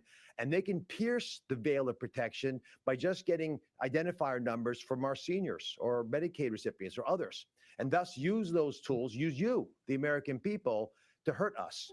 What we're doing today is changing the paradigm. Not just going after bad guys and putting them behind bars, but actually getting ahead of these schemes so the money never leaves our bank account. Because by the time we find out that these criminals have stolen and the money has left the building, it's already offshore somewhere in some foreign country's vaults, where foreign leaders are rejoicing in the fact they took advantage of the American people. That's why we use the word crushing. But let me jump in here and say, it's not just the people, the foreigners, the domestic ones are hitting our pocketbooks just as bad. These fraudulent companies, for profit, non-profit, you name it, it's all the above. The for-profits jack up their salaries for all their top people, and the for-profits are just handing out the money to everybody. The top administrative people and the department heads at ARC were making bank, y'all. They were making so much money. They all had bonuses. They all had money promised everywhere. They were buying everybody cars. They were buying airplanes. They've been buying property up everywhere. Like, there has to be somebody in Kentucky that looks into this. Now, from what I was under the impression that this DOJ investigation was like North Carolina and South Carolina. I don't know if it was further out, but I think it was pretty focused on those states. But we need to see this happening. Our DOJ needs to come into Kentucky and take some really, serious questions. Ask some really serious questions. These are the good cops, y'all. These are the good cops that we need to come here. Fraud, waste, and abuse. Because this is not just a nice thing to do in an accounting pickup that we can, claw back money. It doesn't happen that easily. And this is a modern era. There are modern tools being used to attack us, and we need even more modern ways, including AI, which I'll speak about in a second, to take them down. The oversight has to be unrelenting. We can never let our guard down. While we're sitting in here right now, there's hundreds of thousands, probably millions of efforts being made to hack into CMS and our system. And we have systems designed to prevent that, to make sure the people who need us the most will find that we're there to protect them. Okay. If anybody wants to go and finish watching that, be my guest. I've put the links to all of these in the description of this video. So go check it out. I'm going to go ahead and end this. We've already been on here for 2.5 hours and I'm ready for bed. All right, guys, we will see you tomorrow. We've got some more big stuff. Tomorrow, we are going to look at the response. Jackie Steele, the prosecutor who's prosecuting Mickey in the murder trial. We're going to look at his response to the dismissal, the motion to dismiss in Mickey's criminal case. We've heard there have been several articles that have been released mentioning the response, but they're like this big. It doesn't really say much. So I was expecting the response to be this big, but I got it today and it's long. I mean, it's not too long for us to read, but it is long compared to all of the articles that we've seen on it be like this big. So we're going to go through that tomorrow and look and see what all the prosecutor, Jackie Steele, says in response to the motion to dismiss by Jeremy Bartley. Okay, guys, we'll see you all tomorrow. God bless you. Thank you, Jesus, for another day being able to come together in your name. Lord, we just pray for each and every one of us out here, Lord. We pray according to our need, according to each and everybody's need. You know what we all need, Lord. And I just pray that you heal us according to that. I thank you, Jesus. I thank you so much for dying for my sins, Lord. I thank you just for all the blessings that you give me. I'm so thankful for the favor and the presence that I feel, your presence that I feel in my life every single day, Lord. I pray that you will go before each and every one of us in whatever we have to do, that you'll open doors that no man can shut, and you will close doors that no man can open.